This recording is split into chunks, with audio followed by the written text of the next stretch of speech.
विदुमितामरदुन्दुभिनादमहोमुखरीकृतते मकरे जय जय हे महिषासुरमर्दिनि रम्यकपर्दिनि शैलसुते।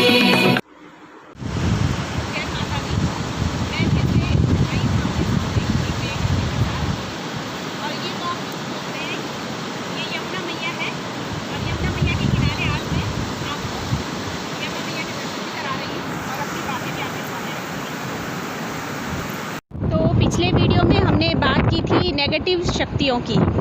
तो नेगेटिव शक्तियाँ जो हैं शरीर में, इनके क्या लक्षण हैं, मैं आज इस बारे में बात करूँगी आपसे।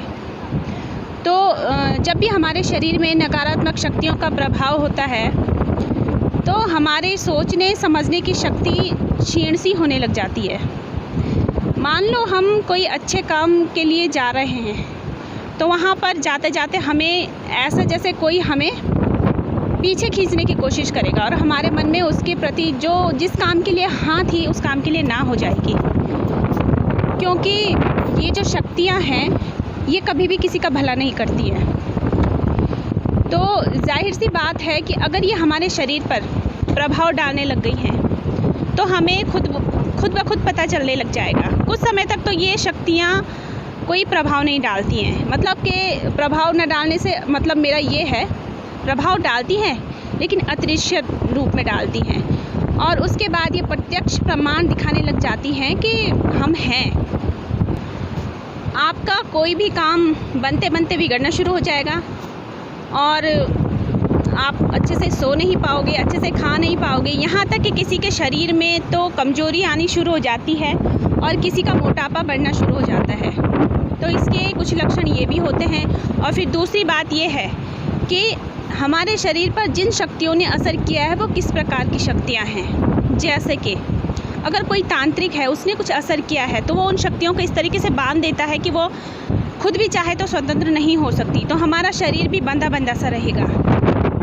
और अगर किसी पे दैवीय शक्ति भी है और उस पर किसी ने गलत तरीके से गलत चीज़ें भी छोड़ दी हैं तो जो नकारात्मक जो शक्तियाँ होती हैं वो उसके ऊपरी शरीर पर तो कोई प्रभाव नहीं डाल सकती, लेकिन हाँ कमर से नीचे पूरा प्रभाव डालती हैं।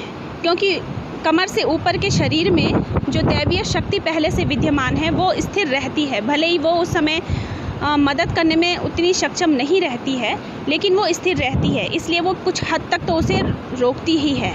कि मतलब अब ये होता है कि हमारा शरीर पहले से ही किसी न किसी के बंधन में है, वो सकारात्मक शक्ति है, तो वो कहीं ना कहीं उस शरीर का बचाव हल्का फुल्का तो करती ही है। तो जो नकारात्मक शक्ति होती है वो कमर से नीचे ही प्रभाव डालती है। बहुत कम केस में ऐसा होता है कि वो बोल देती हैं अपने मुंह से कि मैं कौन हूँ, नहीं तो आसानी से पता नहीं चल पाता कि ये शक्ति है क्या। तो मैं आपको यही बताना चाहती हूँ कि इसके लक्षण क्या होते हैं।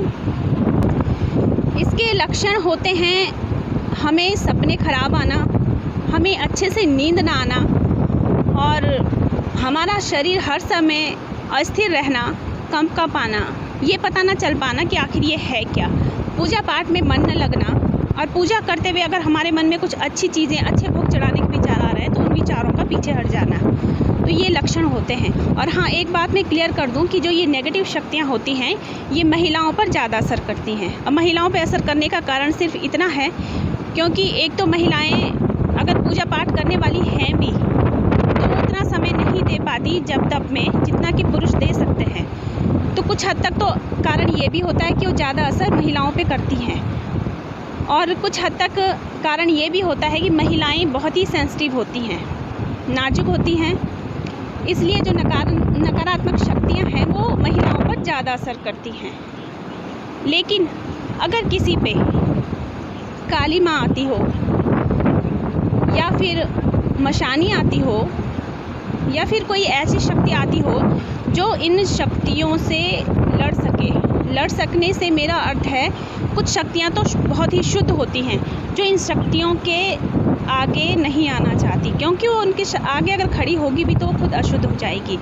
और कुछ शक्तियाँ ऐसी होती हैं जो नकारात्मक शक्तियों से खुले में लड़ सकती हैं, तो उन लोगों पे भी इस चीज़ का कम असर होता है जिन पे शरीर में शुद्ध शक्तियाँ आती हैं उनके शरीर पे असर कम होता है। काली भी शुद्ध शक्ति है। काली से मेरा अर्थ ये नहीं काली अशुद्ध शक्ति है, काली भी शुद्ध शक्ति है, लेकिन काली माँ जो है वो राक्षसों का भक्षण करने वाली है। इसलिए जिन पर काली माँ की सवारी आती है वो लोग इन चीज़ों से कुछ हद तक बच जाते हैं, और अगर असर कर भी ले तो वो चीज़ें वो खुद ब खुद ही हटा देती है। तो मैं यही कहना चाह रही थी कि अगर आप लोगों को ये महसूस हो कि हाँ हम पे है ये चीज़ें हैं, आप लोग कहीं ऐसी जगह गए हैं जहाँ आपको थोड़ा भी शक हो कि वहाँ जाने के बाद आपके साथ कुछ गलत होना शुरू हुआ है, तो कृपया देर ना करें। अगर वहाँ से आप कुछ चीज़ें लाए हैं या जुड़े हैं या कुछ कर रहे हैं तो उसे बिल्कुल तुरंत बंद कर दें, क्योंकि ये जो शक्तियाँ हैं ये धीरे धीरे अपना असर करना शुरू करती हैं, और असर करती हैं तो ये भी महसूस जिसके शरीर के ऊपर ये चीज़ें होंगी उसे ये भी महसूस होने लग जाता है कि उनके साथ कोई ना कोई है, कोई ना कोई चल रहा है। कभी कभी ऐसा भी होता है कि अचानक हमें लगता है कि हमारे पीछे कोई खड़ा है, अचानक हमें ये भी महसूस होता है कि हम चल रहे हैं, हम किसी से टकरा गए हैं। तो ये चीज़ें जब होंगी तब आप समझ जाइए कि कुछ ना कुछ गड़बड़ तो है। इसलिए इन चीज़ों से बिल्कुल सावधान रहिए।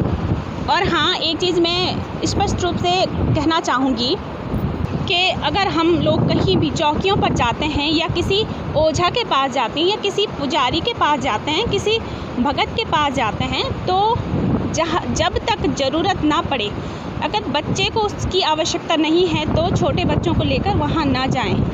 इस चीज़ का हम विशेष ध्यान रखें, क्योंकि बड़े तो इन चीज़ों को संभाल सकते हैं लेकिन बच्चे इन चीज़ों को नहीं संभाल पाते हैं। इसलिए विशेष तौर पर ध्यान दें कि अगर हम कहीं भी ऐसी जगह जा रहे हैं तो कृपया करके छोटे बच्चों को ना ले जाएं, क्योंकि देखने में बहुत आ रहा है, सही कम है और गलत ज़्यादा है। तो प्लीज़ इन चीज़ों को बिल्कुल ध्यान रखिए कि जब भी कहीं जाएं सोच समझ कर जाएं, और कृपया करके छोटे बच्चों को तो बिल्कुल भी ना ले जाएं जब तक कि उसे स्वयं वहाँ जाने की आवश्यकता नहीं है, वो स्वस्थ है, वो अच्छा है। तो परिवार को वहाँ ना ले जाएं। अगर आपको जाना ही है तो परिवार को ना ले जाएं। वैसे मेरी राय यही रहेगी कि जब भी हम कहीं ऐसे जाएं या सुने किसी के बारे में या कहीं के बारे में देखें, यूट्यूब पे देखें या फिर किसी से सुने, तो उसके बारे में अच्छे से छानबीन कर लें, उसके बाद ही वहाँ जाने का निर्णय लें। तो यहाँ पर हवा भी काफ़ी तेज़ चल रही है, इसलिए मुझे अब आवाज़ मेरी क्लियर आ रही है कि नहीं आ रही है मुझे नहीं पता, क्योंकि मैंने सोचा कि आज किसी कारण से मैं आई थी नदी, तो मैंने सोचा आप लोग को यमुना मैया के भी दर्शन करा दूं और साथ ही साथ आपके लिए एक वीडियो भी बना दूं, क्योंकि मैंने पिछली वीडियो में कहा था कि मैं बताऊंगी कि कुछ हद तक इन चीज़ों को कैसे हटाया जा सकता है, लेकिन ये मैं आपको अगले वीडियो में बताऊंगी। इस बार मैंने सोचा कि क्यों ना मैं आपको यमुना मैया के भी दर्शन करा दूं। ये यमुना मैया है, और फिर सोचा कि थोड़ा बहुत लक्षण क्या होते हैं मैं आपको थोड़ा सा बता दूं, और जो लक्षण मैंने बताए हैं ये हुआ है, ऐसा हुआ है, ये सुनी बात नहीं, ये प्रत्यक्ष होता है। और जो लोग मेरी वीडियो से ऐसे जुड़े होंगे, मेरे चैनल से ऐसे जुड़े होंगे, जिनके साथ ऐसा हुआ है, उन्हें प्रत्यक्ष पता चल रहा होगा कि जो भी मैं कह रही हूँ सत्य है, वो बिल्कुल सच बात है। क्योंकि जब आप नकारात्मक शक्तियों के प्रभाव में आएंगे तो जो महिलाओं का जो मासिक चक्र होता है वो भी गड़बड़ हो जाता है, वो भी बिगड़ जाता है। महिलाएं मोटी हैं तो बहुत ही मोटी हो जाएंगी, और अगर उन्हें कमज़ोरी है तो बहुत ही कमज़ोरी आ जाएगी, क्योंकि महिलाएं बहुत ही नाजुक होती हैं, इसलिए महिलाओं पे ये असर ज़्यादा करता है।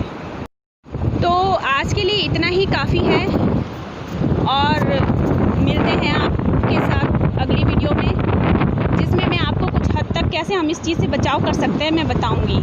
लेकिन इसे बिल्कुल ये ना समझिएगा, मैं बताऊंगी ज़रूर, लेकिन इसे ये ना समझिएगा कि हाँ इससे आपका फ़ायदा होगा। इससे केवल उन लोगों का फ़ायदा होगा जिन पे कोई ऐसी शक्ति आती है जो इन चीज़ों को हटा सकती है, उनका फ़ायदा हो सकता है।